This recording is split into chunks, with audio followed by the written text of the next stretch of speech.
Hello বন্ধুরা, সবাই কেমন আছেন? আশা করি সবাই ভালো আছেন। আমিও অনেক ভালো আছি। তবে আজকে যেটা বলবো, আপনারা অনেকেই বলেন প্রেম হালাল, প্রেম পবিত্র। আসলে প্রেম যে কি সেটা আপনারা নিজের চোখেই দেখেন, তারপরে আপনি সিদ্ধান্ত নিয়েন। চলুন তাহলে ভিডিওটা দেখে আসি। এক শ্রেণীর মানুষ, যুবকরা খুব ভালো করে শোনেন এবং বিবাহিতরাও শোনেন। সামনে রাখা আছে ভালো গোশত, বাম দিকে রাখা আছে পচা গোশত, গন্ধ বের হচ্ছে। তারা এই পচা গোশত তুলে তুলে খাচ্ছে, গোগ্রাসে খাচ্ছে, ভালো গোশতের দিকে ভ্রুক্ষেপও করছে না। অবাক হয়ে নবী সাল্লাল্লাহু আলাইহি ওয়াসাল্লাম জিজ্ঞাসা করছেন, এরা কারা?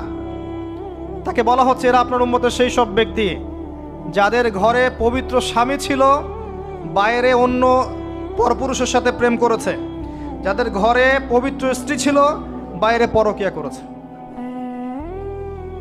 আর এখন যত মিডিয়া আছে দেখবেন, সিরিয়াল, মুভি, জাবি জাবি, এরা পরকিয়া শিখায়,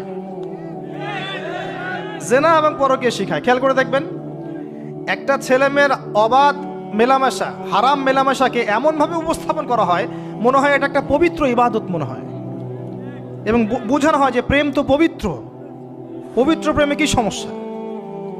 আরে প্রেম পবিত্র তখন যখন আমি আমার স্ত্রীর সাথে প্রেম করব। আর দেখবেন যতগুলো এই যে মুভিজ, আপনার সিনেমাস, ফিল্মস, গান, নাটক, এগুলোর মূল থিম কিন্তু হারাম প্রেম।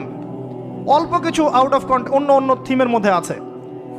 দেশ নিয়ে কতগুলো মুভি হয়েছে, কতগুলো নাটক হয়, ইসলাম নিয়ে কতগুলো হয়, শ্রদ্ধা ভক্তি এগুলো নিয়ে কতগুলো হয় দেখবেন।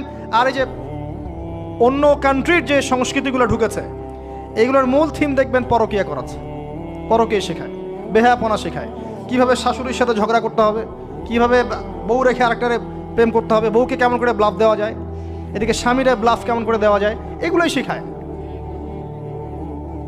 এবং অনেক ক্ষেত্রে দেখা যায় তাদের দেশের মানুষ এগুলোর প্রতিবাদ করছে, আর আমাদের মা বোনরা এগুলো দিব্যি দেখছে, ডেইলি রুটিন, যে 3-4 ঘন্টা এগুলো দেখতেই হবে। বাঘের সব কিছুতে নিজের কানে শুনলেন, এবার অবশ্যই আপনার সিদ্ধান্ত নিতে কোনো ভুল হবে না। যাই হোক, আমি একটা কথাই বলবো যে প্রেম তখনই হালাল এবং পবিত্র হবে যখন প্রেমটা হবে আপনার স্ত্রীর সাথে, বুঝলেন? যাই হোক, যারা হারাম সম্পর্ক করেন তারা এসব থেকে দূরে থাকবেন। ভালো থাকবেন, সুস্থ থাকবেন। আল্লাহ হাফেজ।